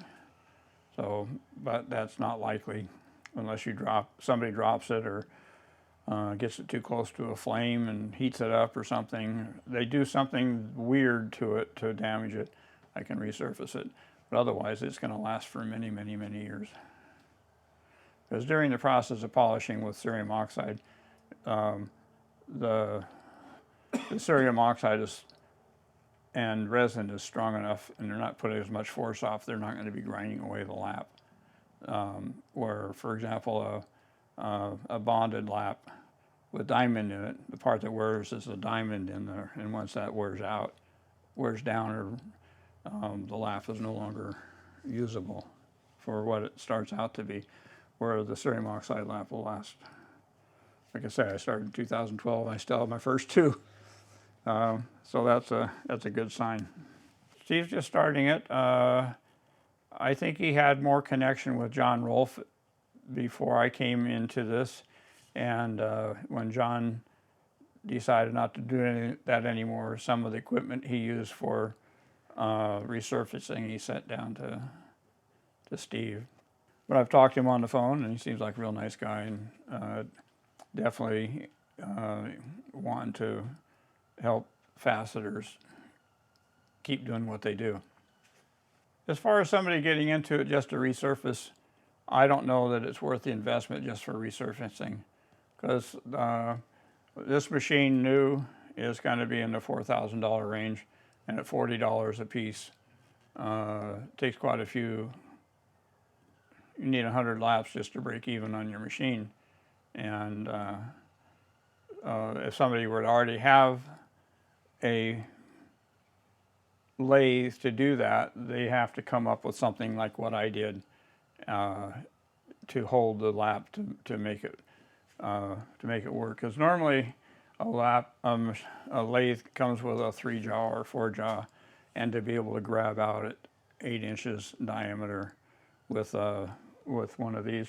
The other thing they have to be able to do is from the center axis here down to my bed, they have to be able to swing 8 to 10 inches. They have to have that room. So some of the small ones that you might say you get at Harbor Freight, small bench top, they will only swing 6 inches. They can't get an 8-inch. And what makes the lathe worth its money is how rigid this base is, that it doesn't flex under when it's working to remove material, that it doesn't flex. It needs to be strong enough to do that. Now, granted, this is the resurfacing. This is not hard, but if somebody were to take one and try to turn some stainless steel on it or something else, then it would. It might have some flex. So here's my lap. I'm done with this for the day, what I'm going to do with it, but that's how it's smoothed out. Now what I would do with this next would I'd take it over to the sink and wash it and get it clean and get it onto something else. But this is going to be used for something down the road, I don't know what. Yeah, you got to go from edge to center. Now in the past, what some of the people were doing as far as how they would hold, this is could be put into a 3-jaw squeezed, and then this would come through and it would grab from the back. This is stainless steel hex stock, bored out, and then a half 20 thread put in it. So it could be put in a machine and spun this way, but then you only be able to machine up to this edge. You couldn't go all the way in. And as long as the backside is flat, that would be fine. But if you ever see one with a hump here in the center, that's probably because the way they machined it out at the end, and it didn't go from edge to center. So when you're cutting that competition stone, you want to have on a master or grandmaster level, your equipment needs to be precision, and that's what it takes. Novice, about 2 years apart on each, mainly because with my desire for perfection, if I was doing a master and I messed up on a facet or a diameter or something that I would have to go back and redo it, I would get frustrated with that and just put it off the side and cuss at it whenever time I come out here. But having the time and not have other things going in my life of interest, which the other one is the golf, then I would be able to spend more time on it, or just telling myself I'm going to do it and then do it. So novice, pre-master, master. Next step is a grandmaster, and if I have time in the next year, I would probably do that. But this is starting to take. I'm getting busier with this business of selling laps, making laps, and selling them, and putting in the hands of the artists the tools they need to advance their whatever they want to do in faceting. And some of the stuff they're doing is pretty amazing. So this is the handpiece for a vertical faceting machine made by Jarvie of Facetron. This is numbered here 1, 2, 3, on up to 8, so 8-sided. And this has one of the same index gears that they are used for Facetron, missing the key. And I will I'll get a stone and put it in. This has the same key system for regular Facetron. The flat key would go in, and I would tighten this down. I don't have the Allen wrench in my hand. The lap would be mounted vertical, and this would be mounted on a bed that would slide back and forth on basically a roller bearing, similar to something like that, only a stronger one. This also had a protractor, which would allow the faceter to change the angle to the lap. And what they would do then, with the lap spinning, and it would be more at this height, they would move this back and forth as this was spinning. So they could change the angle. Then when they wanted to change the index, they would go, they might go at 64, so I can lock it on a 64. At 64 it would stay. They could either do that, and then on the next one they would roll over, and then they would create that 8-sided. And then they could go in between the 8 sides by going in between on here on the index wheel. And now this is off by 464, 96 by 64. What is that?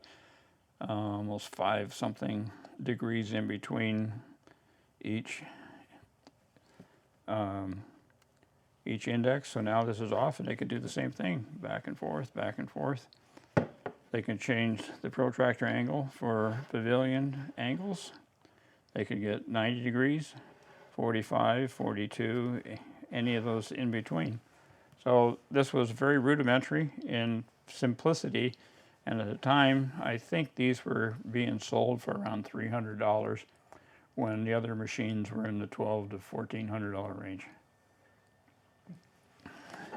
And when you see the pictures, you'll then see. So spinning back and forth, change the lap, and that's how that worked. The quality of the machine is really built on the tolerance, and how the tolerance mean, what is their level of tolerance, plus or minus a thousandths, plus or minus 10 thousandths, and the material used. Are they using a higher grade aluminum or a cheap grade aluminum? The base plates on machines, how thick are they? Are they 1/4 inch thick or 3/8 thick? How is the mast secured to the bed? Is it got a big base to it here or a small one? You see some of the ones that are on eBay that have a real, all it is this part of it and not a bigger. And so how tight is that controlling? Is this straight 90 degrees perfectly all the time, or is it lean off to the side a little bit? All of that affects the quality of the facet. Now, I know in some of the other countries, I don't know if it's fair to say third world countries, but they do a lot of that stuff by hand, and their goal is just to get it done. The meat points are not a consideration. They just cut it to get the best stone they can out of it, and it's up to the jeweler then to mount it. And it may look like a pretty stone, but if you take a 10 power loop to it, the meats won't come together. But it looks pretty. So, and their goal is not to, their goal is to get out as many stones as they can, and to save as much material as they can. And so they don't really go for the high quality and that the competition or the professional would do. So that's kind of it in a nutshell. This was quite a neat little thing he came up with, and I don't know if anybody else has one of these. I'm sure there was a few made, but when I saw it, I saw the rarity of it. I bought it because I have maybe the only one of it, because when I talk about this, no one else out in the world really knows about it. I've seen on Discord where there's some discussion on it, and I posted that picture of it on Discord, and they all were going, wow, they'd never seen anything like that before. But then when it comes to faceting, there's a lot of machines out there that no one's ever seen before. I think the one that's bringing the history of faceting to the world is Justin Prim. He's doing a fabulous job of documenting and putting together documentaries on that. And he has been a guest speaker of the Columbia Limit Faceters Guild a couple times.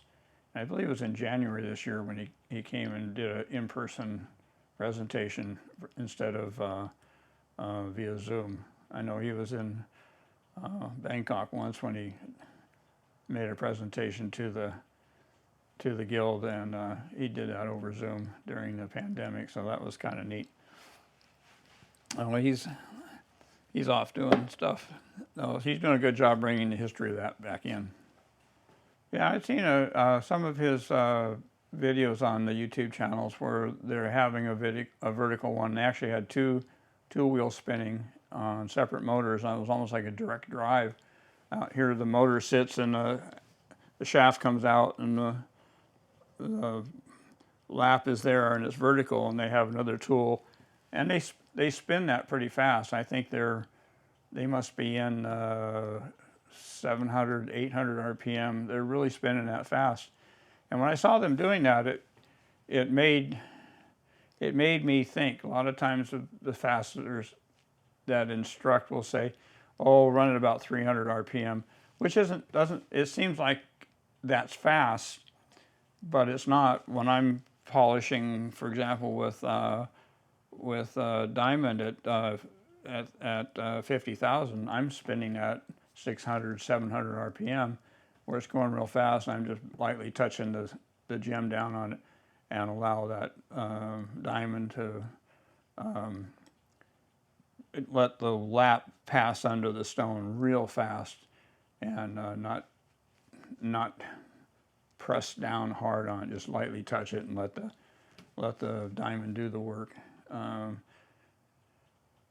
Opposite what I used to do. I used to put more pressure and slower speeds. Now higher speeds, less pressure. And if the lap is spinning 800 RPM versus 300 RPMs, it doesn't take that much. You don't have to leave it on there that long in order to get that feet per minute passing underneath the stone. These are concave facets, and what sets them apart with flat facets is the angle in which you view a stone. You want that light to come over, and I'll let you get into the light.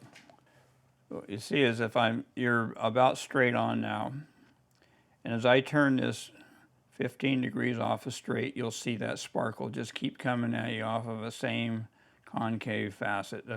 Whether you're choosing to look at one off the side over here or down there, when I move that, those things will just stay sparkling. Where a flat facet, you get the reflection of light when that flat facet meets your eye straight on. That one too is concave. The sparkle just comes out in stripes and spines. If I were to concave the standard round brilliant, I would flat facet, this being P1, I would flat facet P1 and concave P2. So this spine here, this would be the concave, this would be the flat. It's kind of what's happening there, and when I flip it over on the back side, it's not as easy to see, but the concave is right here. there's an indentation to it right in there and there. So if you were to look at more of the side there, you can see the, if I can hold still, there you can see all the light flashing right. That one light streak coming in at pencil is the concave. On flat facets, you won't, it'll give you a flash of light, but it won't give you that amount of light. And I've been spending hours on this, going back into trigonometry. To be familiar with this stuff, you have to know something about gems and the gemology and how they work. They have something called refractive index, and that is the amount of light going in versus the amount of light going out. And the refractive index also refers to what happens to light as it enters this gemstone. The best way to describe that for most people is what happens to the return image if you take a stick and you put it in the water. It will look like the stick is bent right at the surface of the water. And that is what light does. It goes in and it will change a direction based on that refractive index. And then when the light goes to the far side of the stone, it will strike it, and then it will reflect off of that in a direction pretty much equal to the direction it comes in at. So if light were to come in at 45 degrees, it's going to hit, it's going to bounce back out at a 45. So if you're hitting a flat surface at 45, it will do that. But when you take a round surface, and I have a device here that will kind of demonstrate that. There's a copper tube. So when light hits that, it won't just hit on a flat surface, it'll hit on a curvature, so the light will then scatter more. It would scatter. And so when we're seeing in these here, that little spine in there will scatter the light a little bit more. Plus the fact that it will change the depth of the stone at that point. And we'll go back into this concave where we were looking before, where there is a concave in here. That is at a different, I guess I can say, altitude, because the stone, this flat surface right here, the flat surface is at one depth, and this will be another depth that will be closer to the crown. So that whole surface area is going to be flashing light, and there will be a difference of that surface. And so one may reflect more light back and the other part less. And so now you're seeing a difference of light return, and that's what helps give it that a sparkle. The wow, like, oh my God, that looks so cool. And that's what you get, all the differences of light. More light returning on the concaves. I'll call it a spine for no other reason, but well. And also why it's not windowing. Yes. You can still get light return at incredible angles for a stone. Yes. And when it comes to concave, is this harder? It's a harder, yes, a little bit, and more another step, because even with a flat facet, you do the flat grind, you do the on different grits, you do the whatever you start with, 320 or 220 or 320, then 600, 1200 and polish. You have to do the same thing with the concave. So where a standard round brilliant, you would do all flats. You might you do the concaves, the 3 steps to polish, and then in the end you got to come back and do the flat part, and maybe touch up if one of the concaves twisted or turned a little bit. And having the mandrel held in this exact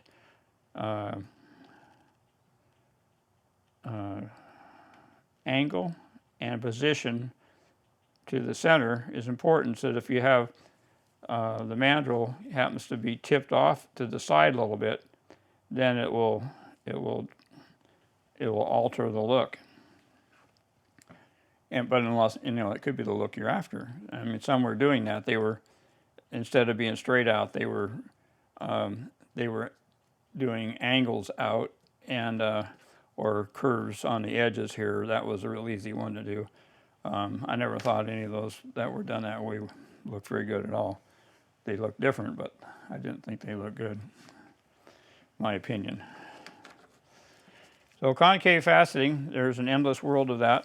Anybody can, but it is a bigger investment because you have to have the flat faceting machine and all the tooling, and then a concave faceting and all those tools. But it's all about reward. What do you want? Yeah, you're capturing the essence of those now. The light moves and it just kind of sparkles in there because there's so much more surface area in the pavilion returning light. This is a Prismatic.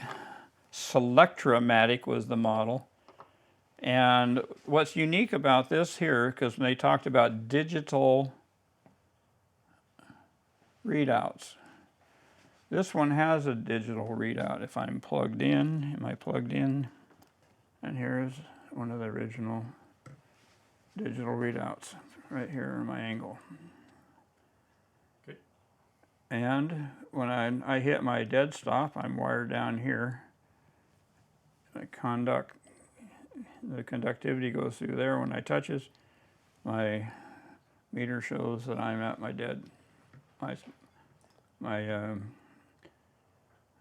hard stop. And inside here is a 9-volt battery. It's very simple, but that is a digital readout in there. It can discover, this little piece comes out and I can tweak it to dial in with an instrument, so I can do 45. And one of the tools I use for that is very simple. A lot of them are out there. There's more than one brand, but I like this one. This is an eye gauging angle cube, and these things replicate the phone. When you tip a phone, you can have the angles on it, but I can use this to measure my angle and see if I'm matching 45 to 45.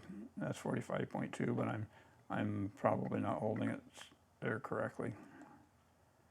But yeah, so that shows I can use this here to dial in, and these are really accurate. It's like a phone. You want to pinpoint where your location. When they do satellite, they can drop a bomb right on you. Yeah, and so it's a good solid machine. This one had some other unique features. This collar would come up and come out and go down and fit this way for my 90 degree. And then when I'm not using it, it mates up to a hump down here. And I put that in and line that up. And now my water will not splash everywhere. They're a good solid machine, good DC motor. And someone had already added the forward reverse switch on it, forward, neutral, reverse, and I added it to this machine last week for my student. But it's a good machine. It's solid. Has all the micro adjustments. Has a ruler gauge here, so I can tell if how much I'm moving up or down. This is stainless steel, 7/8 inch thick rod that you can try to jump on it and bend it, but you won't. It's really hard machining stuff. The serial number on this was, I think that's a 3F82. So it might have been the 3rd day of February 1982. That's probably how he numbered it, because they would do a serial number typically on a date of manufacture, like a VIN number. So 1982, what does that make that? 41. 41 years ago this was made, and it's still cutting good stones. And this is the piece I'm using to test my my dual band lap, and it's working quite well. It's working quite well. I haven't gone all the way around it on the stones as I've been disrupted. Non-polished. With your Sharpies. Polish. The Sharpie is a great invention for old eyes. So my test is proving to be successful with a dual band. Now I gotta make a few more.